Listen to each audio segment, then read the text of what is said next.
Si Papa ay nag-renovate sa loob ng bahay. Ako naman ay nag-renovate sa aming maliit na garden. Tinanggal ko lahat yung mga halaman.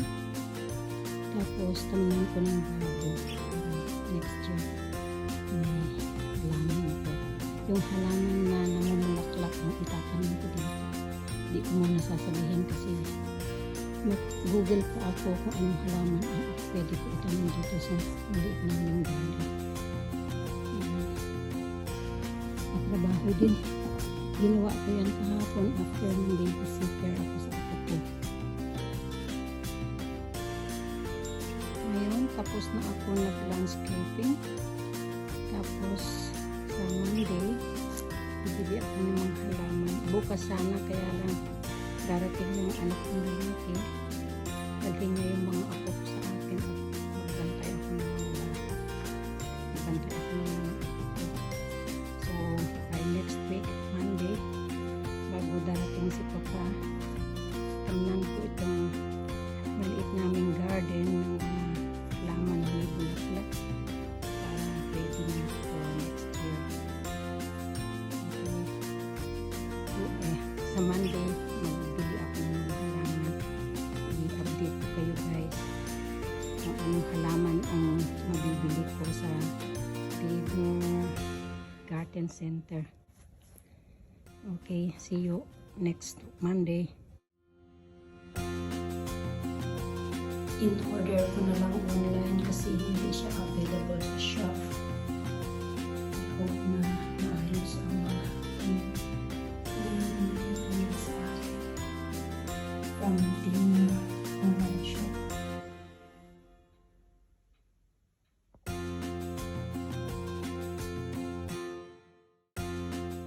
Ayan yung na-order ko na mga tanim sa Dina Garden Center.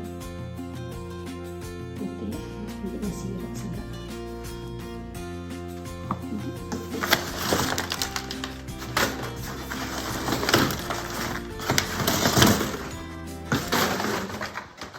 Tatlo.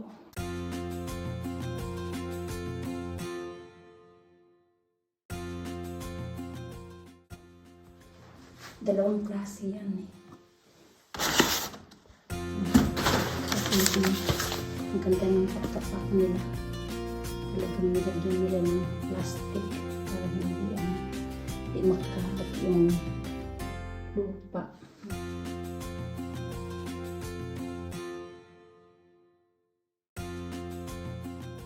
Nasa flower pot. Ang ganda. Okay. I-video ko mamaya pag ikunin ko sa garden. Okay, see you later. Ito na yung tinanim ko na halaman na in-order ko sa internet sa Dina Garden Center. Ngayon ko lang naasikaso i-video kasi nakasakit ako. Kaya nagpahinga ako ng work sa garden. It's fall season, kaya yung mga dahon naglaglagan na. Inayos ko na ngayon habang maganda ang weather.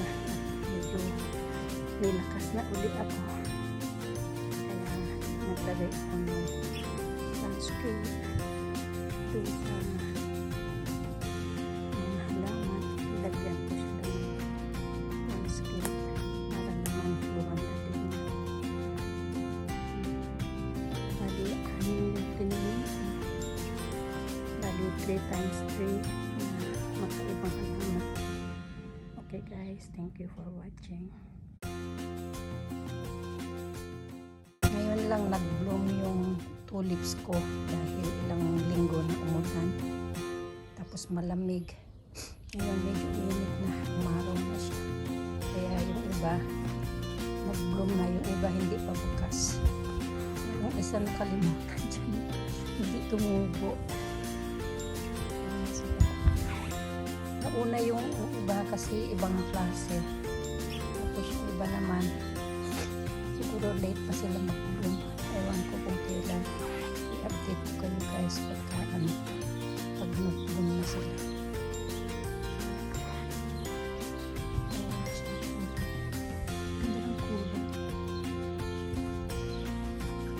Gusto ko sana pula, kaya lang wala eh. Ano ko na ng pula ngayon. Iba naman, okay siya. Ay, dito ko yan. Okay.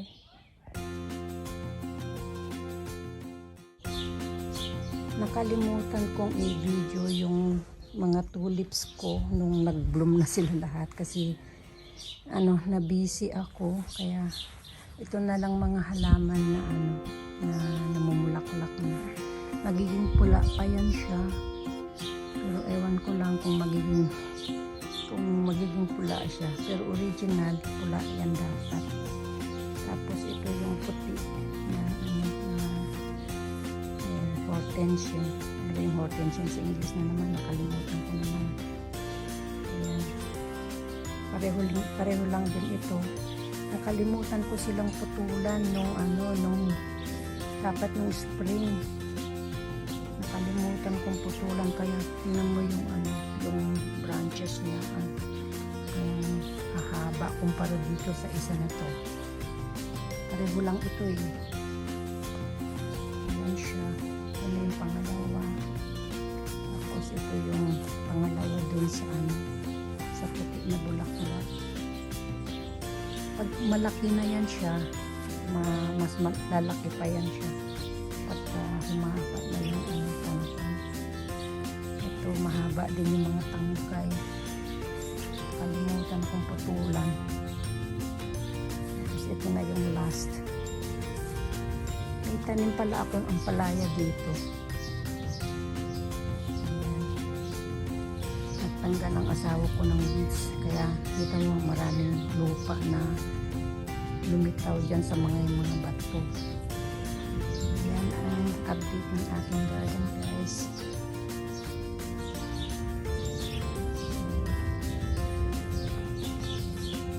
Aeroplano.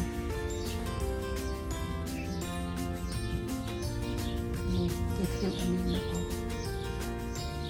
Tapos yan ang magiging ko.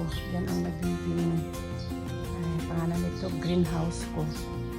Ipuputulan pa yung dyan, yung tube para bababa siya. Okay guys, thank you for watching. Ito maganda. Hindi pa siya pula. Pakita ko rin sa inyo ang aking maliit na vegetable garden. Ayan yung zucchini ko. Tapos yan yung beans. May malaking rosemary kami. Tapos meron ditong sweet peas. Tapos ito yung sweet potatoes ko. Natakpan na siya kasi dumami na yung mga dahon. Ayan yung string beans na bigay ni Raw na 10 plus may 3 pa dun sa kabila. Wala pa siyang bunga. Tapos ang ating yung talong ko hindi na lumaki. 4 sila. Kulang ng space eh. Maliit lang yung garden namin. Yan yung Baguio beans o green beans. Tapos yung tomatoes namin na 4. Tumaas na. Tapos meron ako ditong mga ampalaya. Bigay ni Raw. Yan yung second batch. Tapos ito yung kamatis na bigay ni Raw Sperber. Tapos yan yung talong na binili ko sa Globus. Meron pa isa dito. Dami ko nang na harvest. Tapos meron pa ditong kamatis bigay din ni Raw Sperber. At saka ampalaya na bigay ni Raw. Yung second batch. Malaki na rin siya. Okay guys, thank you for watching. Yung green lahat. Tapos na ang summer, kaya yung mga talim ko medyo matamlay na. Tapos yung mga green beans ko wala ng bunga. Tapos yung mga talong ko hindi nagkabunga. Ito lang ang lumaki, marami siyang flowers, pero hindi na matatapos siguro yan kasi matatapos na ang summer. Tapos yung string beans ko, ang dami yung bunga. Nakapag-harvest na ako ng 3 beses. Parang dito pula. Saan na tayo pula? Ay pula ako. May pula akong string beans. Nandito din raw. Tapos yung sweet potatoes ko, wala nang kuhang ano. Wala nang makuhang araw. Natakpan na siya ng string beans. Tapos yung string beans ko na pula ang bulak-bulak. Ang ganda. Tapos, i-flex ko lang sa inyo ulit yung mga bulaklak ko. Mukhang ibang klaseng bulaklak ito. Hindi siya, light pink lang siya. Akala ko dark pink. Tapos yung dating white, nagiging green na siya. Tapos isa yung, dapat ganyan sana ang kulay ng isa doon. Ibang kulay niya, light pink lang siya. Ito, pink na pink talaga. Ang ganda ng kulay. Ang ganda ng pagkabulaklak. Tapos ito din. Yan yung snowball hydrangea. Nagiging green na siya. Tapos ito, pareho ng pangatlo na pink. Ganda nyo. Ngayon lang umulit umaraw kasi mga nakarang araw puro ulan. Tapos ito na yung pangatlo na snowball hydrangea. Ganda rin ang kulay.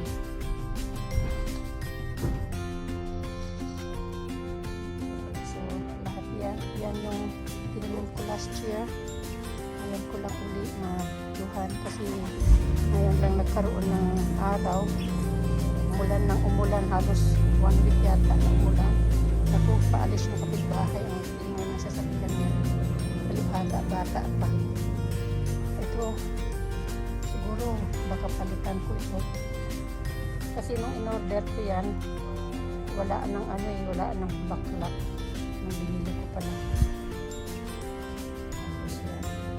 Tapos yung greenhouse ko hindi pa matapos-tapos kasi wala si Papa.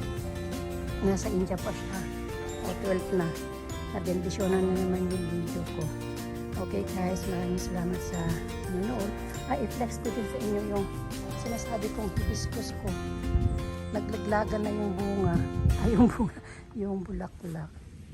Okay guys, thank you for watching. Bye-bye. God bless you all.